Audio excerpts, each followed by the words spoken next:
Yo, what's going on, guys? This one's just going to be a raw video talking about risk management. I know this topic is kind of beaten by a dead horse in the industry, but I'm going to give you guys, my perspective of risk management, how I approach risk management, things that helped me along my journey, getting me over some typical road bumps that most people get, run into on their path to profitability, and some things that I think you guys really should consider when we're talking about risk management.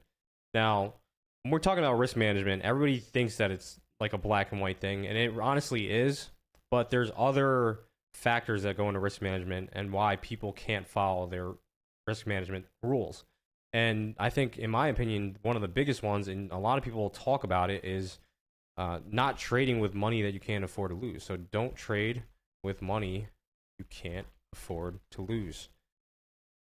Now, I know that there's a lot of you guys watching that follow my channel, follow me, and maybe you're in different parts of the world. Maybe you're using trading as a possible additional income or secondary source of income, or trying to get you out of a position of struggle. And this is going to be different for everybody, right?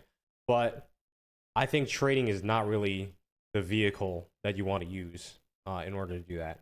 Because let's say if you're on a shoestring budget and you can only afford a 10K account, but you're trying to at the same time withdraw from that account on a monthly basis. And here's the problem, right?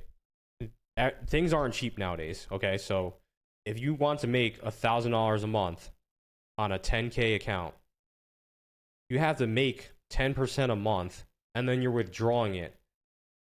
Okay, so what if you have a losing month? What if you lose 10%? Because on the flip side, in order to make 10%, maybe you have to risk 10%.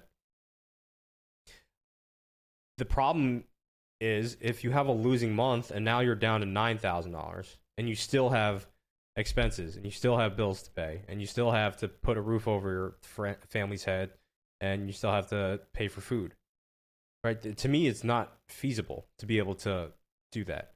So trading with money that you can't afford to lose, the biggest problem that a lot of traders have, which the prop firm has somewhat helped with, is capital. And I kind of saw it in business. Like, the people that were making the most money had a lot of money, and they were allocating a small percentage of that to make them more money. But if you only have a shoestring budget, it's very, very, very difficult to do that. Because if you have a string of losing months, or even a rough quarter, trying to withdraw $1,000 from that $10,000 account is going to be extremely, extremely hard. Because if you go on a drawdown, now you have to make back what you didn't make last month. Okay, so let's say if I lost $1,000 this month, but I still wanted to make $1,000, and I still had bills to pay, and now I'm further behind. What am I going to do next month? I'd say most people out there are going to try and size up and start risking more to try and make back what they were down. And the problem with trading, right, the barrier to entry is so low. You can open up an account with a very small amount of money. But guess what? Majority of retail traders are losing. So putting yourself in a position that you can afford to lose the money. And, I think for a lot of people out there, maybe trading is just not the vehicle for you. You'd almost be better off just investing the money and letting it grow, because trading it's highly risky, right? There's disclaimers when you're signing up for a brokerage. It's high risk, okay? Yes, there's high reward, but if you can't afford to lose the money, you're gonna make really rash decisions when you're actually trading. So it's not just, let me risk 1%, let me risk 2% on a trade, let me risk 0.5% on a trade. It's, are you comfortable with the risk? And I'm just going to talk about my personal situation. And, you guys can comment below whatever you want. Think of it as you want. I wasn't profitable for a very long time because I didn't have the money to put myself in a position where I was okay losing the money. Saving up even just $5,000 took me months. And a lot of you guys can probably possibly relate to this. When you're working a regular job, you're sacking away money for retirement. You're covering all your expenses. And then the little bit of money that you have left, a lot of people are spending on leisure. Whereas me, I was basically sacrificing a ton of stuff. Like I didn't travel internationally for the longest time. I basically was just eating on a shoestring budget, pasta, whatever was cheap, and trying to save every single penny. But then even saving up all those months, right, $5,000 still wasn't a lot, which I think the prop space definitely helps with that. Like they provide the capital, but I think the thing is that also kind of hurts a lot of traders is that they're still not even comfortable risking the challenge account fee. Like I could kind of see it just based on interactions online, the stuff that I see on Twitter, on YouTube, where people get really emotional over firms going under. And yes, I was affiliated. I was friends with some of the owners that the firm went under, but you guys need to understand that business is business, and businesses fail. It's not not every business that fails is a rug pull. People aren't that out there with the intentions of failing. But the problem is cash flow. If the cash flow dries up and they can't support businesses and it's month over month negative, guess what? They're gonna just shut it down. Like that's how businesses operate. If you're not making money with the business, what is the point of continuing to run it? And there's other risks involved with things that people on the outside just don't understand when it comes to running a business, especially a business that has a fair amount of people making a lot of money on a month in month out basis. What other business is paying out hundreds of thousands of dollars or millions of dollars a month? Those are really large companies that even payroll. If you think about payroll, somebody making six figures is only getting paid like $4,000 a week, but some of these prop firms are paying out way more than that. So it's a at the time, it's still a very high risk business, and you have to treat them as such. Like you have to treat them as if they might go under. Because I've been with firms, they've gone under, they've owed me money, and I've never gotten those payouts. What am I gonna do about it? I can't do anything about it. I'm not gonna go sue them. Like they're not even a real company anymore. They've gone under. We can't find them. And that's it. But I think my biggest leap in trading was saving up a big enough nest egg, being comfortable with losing that money.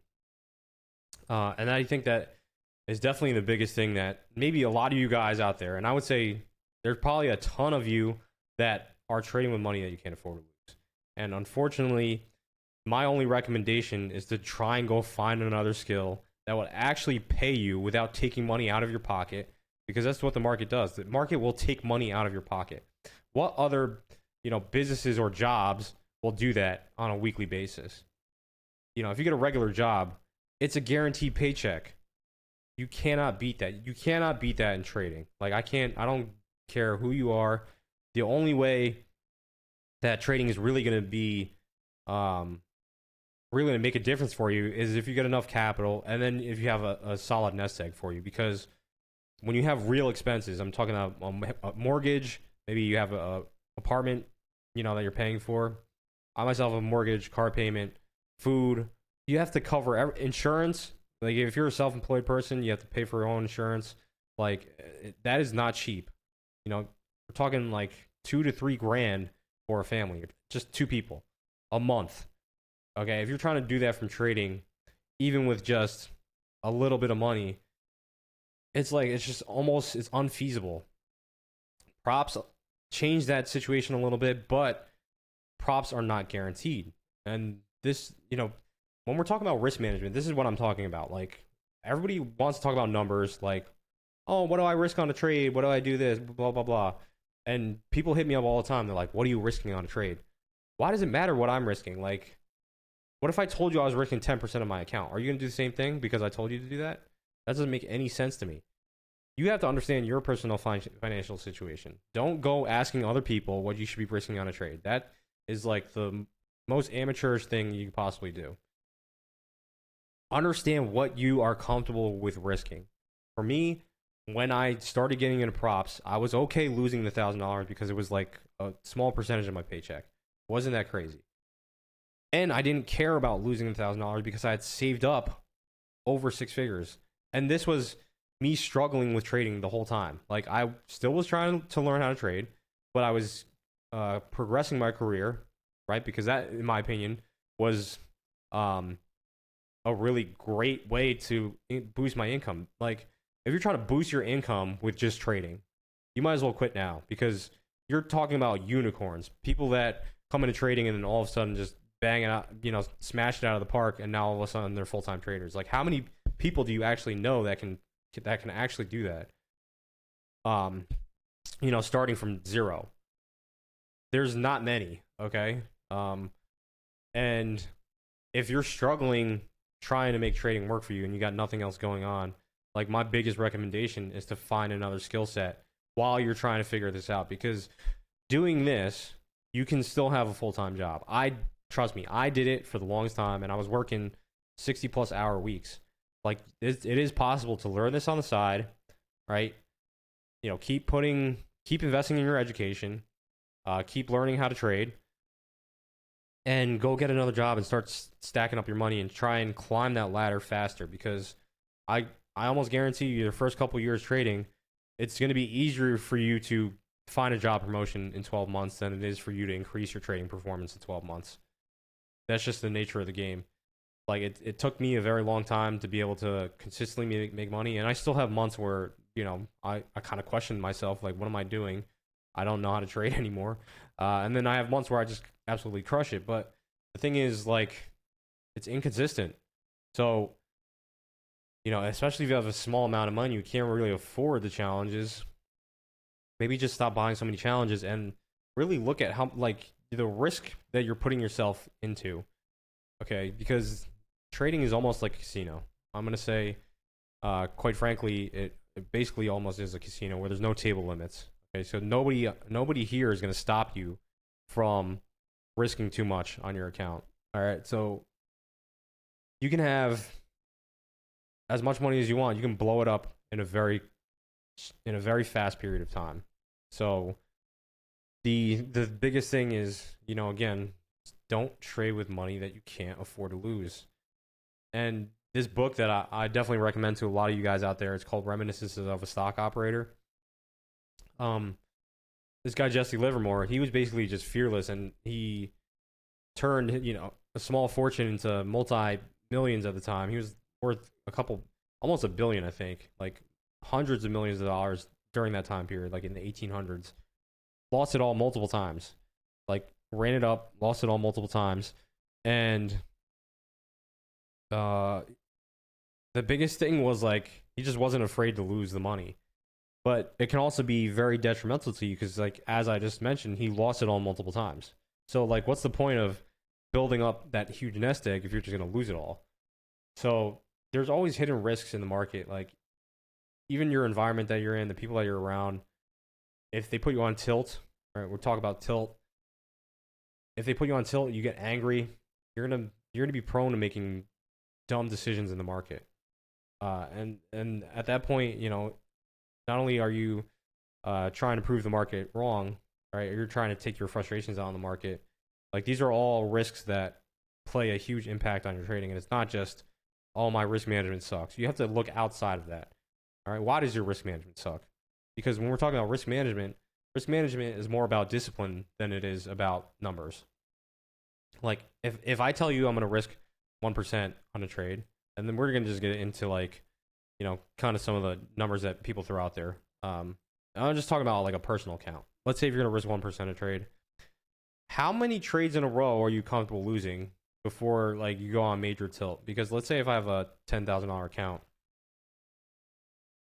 and I'm trying to make a full-time career out of this, like, how feasible is it? Let's say if I lose 2 trades in a row, okay, that's $200. But if I lose 10%, let's say if I lose 10 trades in a row, which is not out of the realm of possibility, it's definitely possible. And now you're down to $9,000.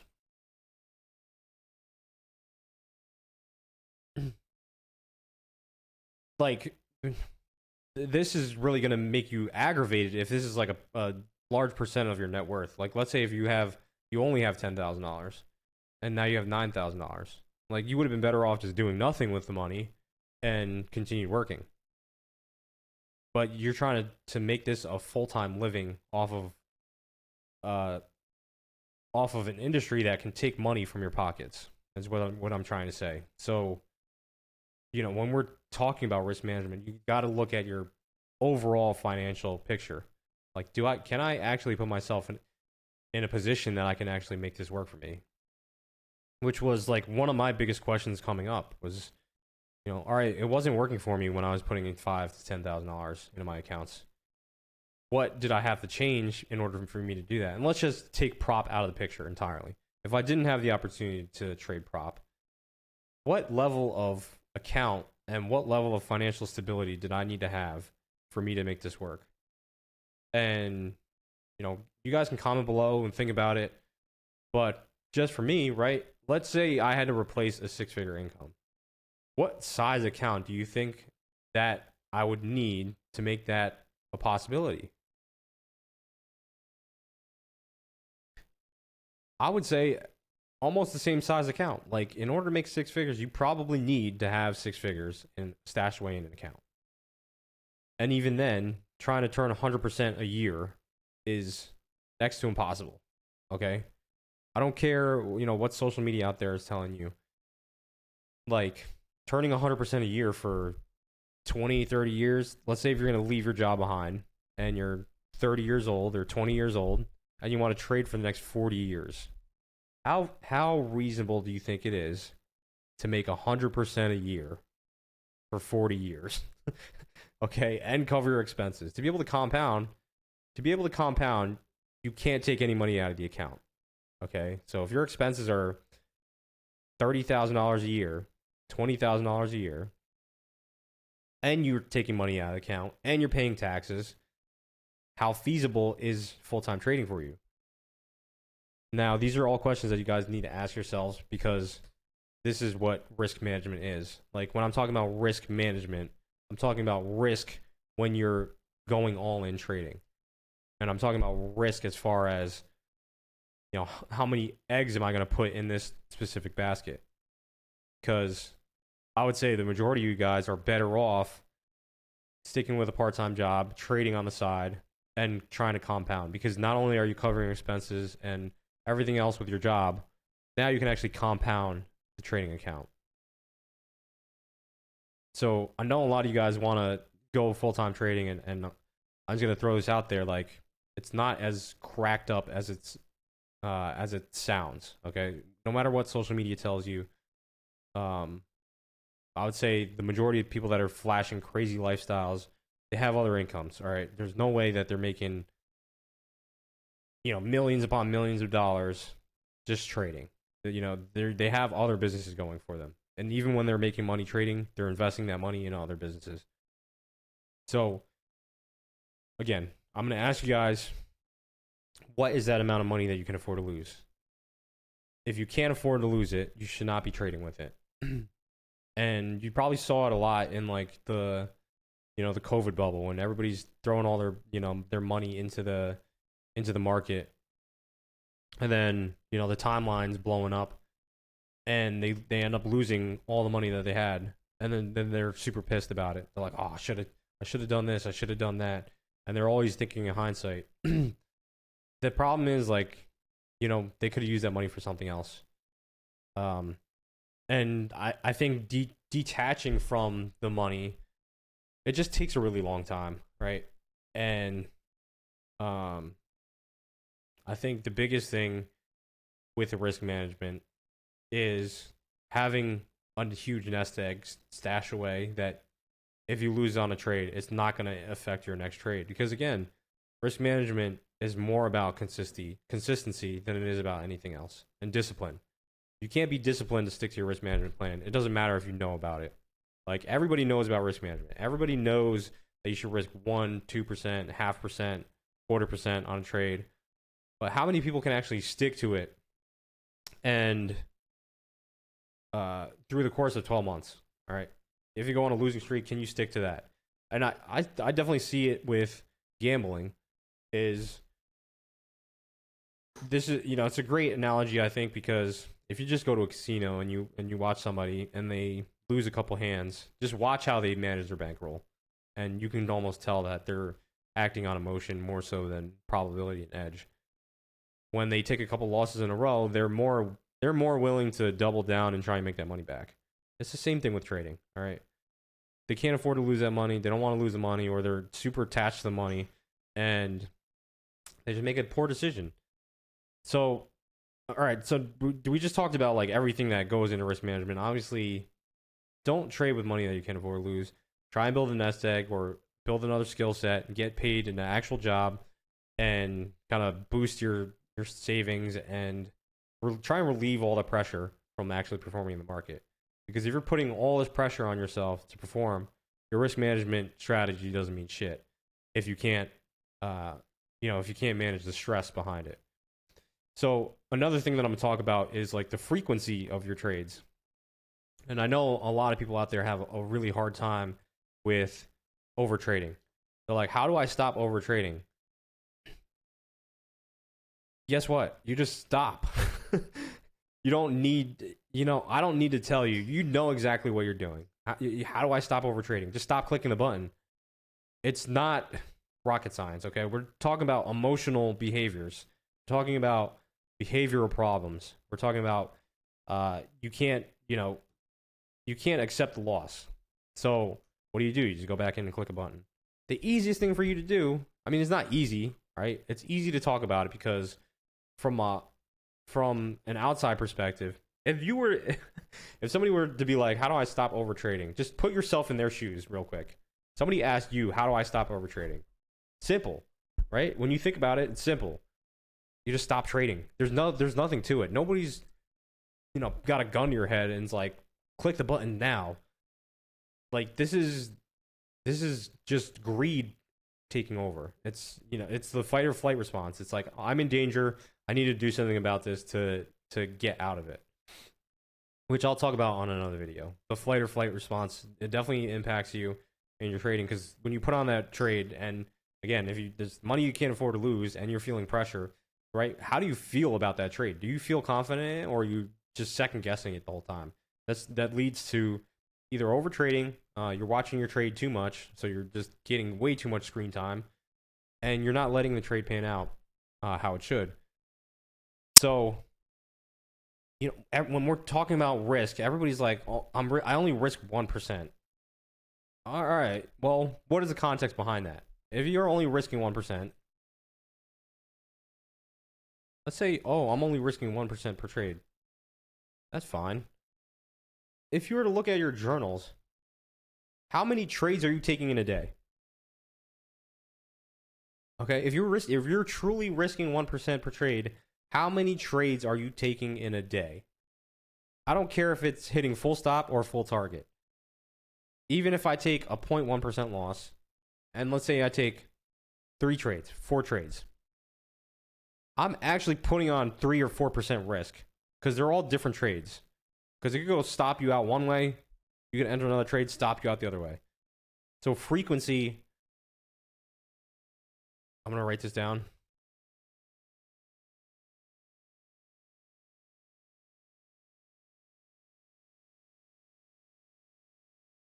Your frequency of trade has a major impact on your risk management. It doesn't matter if you're risking 0.25%. If you're taking 1,000 trades in a day, you could end up losing 100% of your account. All right, so, again, it's discipline. It's sticking to a specific frequency of trading. If I'm going to risk, or I'm going to take 2 to 3 trades a week and risk like 0.5%, I'm okay risking 1.5% per week. I want to make at least 3%, right? 4%. That's just, that means I'm not taking that many trades. Okay, so when you're thinking about your risk management, like how many trades are you actually taking in a day and at what risk level? Because I know a lot of times, at least for me, when I was over trading, I just found a lot of times that the first trade that I took, if I had just held that first trade and done nothing else, they would outperform all the other shitty trades I took in between. Okay, so 10 trades just getting cut on spreads and commissions, cut up and down, left and right, and only losing a small amount, was way worse than me just taking just one trade at a specific risk percentage being okay, right? And just being hands off. Again, this comes back to trading with money that you can't afford to lose. Like, I'm okay when I'm entering a trade, I'm okay losing all that money. Like, it doesn't matter. And even with challenges, if I'm going into a challenge account, I'm okay losing the whole thing. All right, how many of you guys are willing to say that? I'm okay losing that whole account. Um, this is just relates to prop, but personal is obviously a whole different story. But again, if you want to make trading really work for you, there's so much that goes into risk management. It's not just 1%, 2%, whatever it is. It comes down to you knowing your personality, knowing your financial situation, right? Not asking somebody else what they're risking. All right, it's all independent decision making, because no matter what I do at the end of the day, it has no bearing on what you're doing. All right, so again, one more going back to like frequency, what I actually have on my desk is a stack of poker chips, and just using this as an example. All right, let's say something that might help you guys. Let's say if I take a loss, right? Let's say I've got these chips, and then I just take a loss, and then I take another loss, and then I take another loss. All right, now I have less. All right, what is the easiest way for me to actually buy more time and actually get more chips? Let's say if these were 3%, or sorry, 1% risk each. What is the easiest way for me to buy back in and get more chips? The easiest way is to reduce my risk. And then basically, let's say if I go to a 0.5% risk, now I have a full stack again. Okay, so when we're thinking about risk management, something that helped me, that helped my drawdown periods as well, is just understanding how many bullets do I have left? How many chips do I have left when I'm trading? Because you're going to lose some of these when you're trading. But the easiest way for you to stay in the game is to reduce your bet size. Okay? And trading has such close parallels to gambling that the best poker players and the best blackjack players know how to manage their bankroll. And that's all it is. No, managing your bankroll outside of trading too. If you can't manage your finances, like, forget about trading. It's not gonna work for you, dude. And unfortunately, like, people are in different situations across the world. Right? Trading is a decent vehicle. It's a great vehicle if you know what you're doing. But it's an even greater vehicle if you manage your bankroll properly. You're good with your finances. You're not struggling to pay bills and stuff. Like, that's where I think trading doesn't have a place. Like, if you're trying to use trading as your ticket out, like, that is, it's almost a recipe for disaster. So I hope you guys enjoyed this video on risk management. Like, again, it's very straightforward. It's not just numbers on the screen. It's not just 1%, 2%, whatever, blah blah blah. It's, what is affecting my risk management? That is the hardest thing to tackle. What is making me overtrade, or what is making me over risk on certain positions? Am I trading too big of a size? Like, if I say I'm gonna risk 1%, I end up risking 2%. What is the cause of that? Why am I doing that? Right? Maybe it's I'm getting in a fight, or maybe I didn't do so well last month, so now I'm trying to make it back. Those are the things that are actual risks in your trading. Like, those outside factors are actual risks in your trading, because it's going to cause you to break rules. It's going to cause you to not follow your system. And overall, it's going to hinder your trading performance.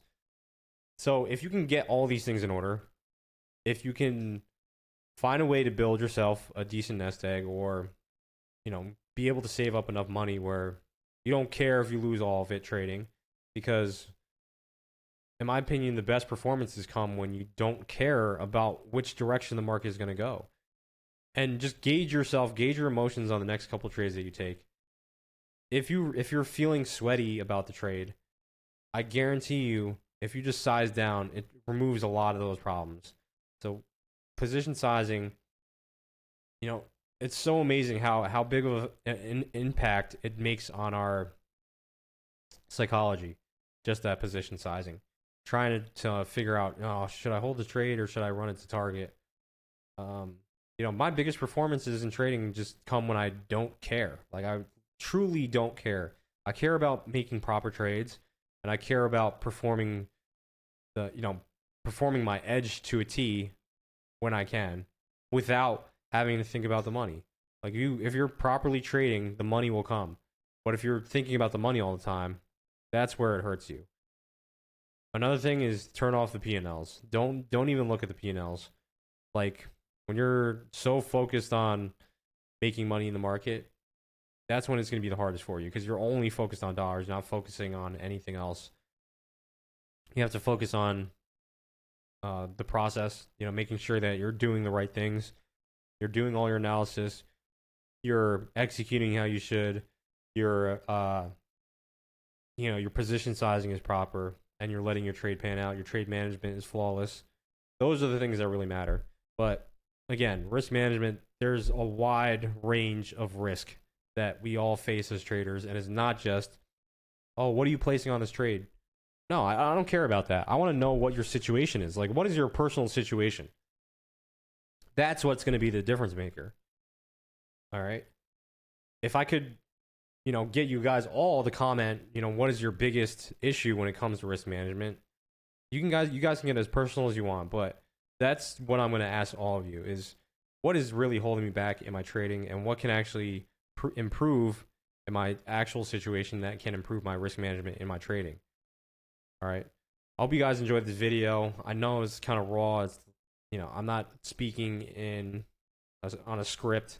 This is just basically my raw emotions, like how I'm thinking about risk management, because I've been through the ringer. I've been where you guys are. Hated the job. I was dead broke. In order for me to change my broke ass situation, I had to go get a real job and actually build a real skill set and make real connections in the workplace, because trading just wasn't providing that for me. Yes, it can, but don't look at that as like your ticket out. You're trying to be the unicorn, okay?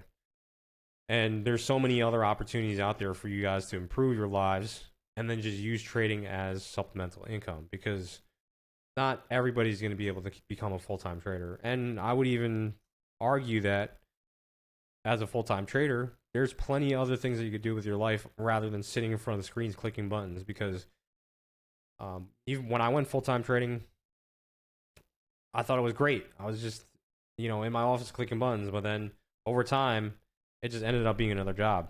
So, use trading as a vehicle to help propel you to those other areas in life. But also, you can use different avenues to help propel your trading. And that's kind of what I did. I used my job to help me boost my income. That way, it took all the pressure off of trading. And, don't just rely on trading as your vehicle out. There's plenty of other vehicles that you can take that will also improve your trading. All right, so don't just be so one-sided and thinking inside of a box. Like, think open-minded. Think about all these things that I'm discussing in this video, and I guarantee that if you come back and watch this, you're going to be so far ahead of where you were even 6 months from now. So I hope you guys enjoy this one, and I'll chat with you in the next one. Take care.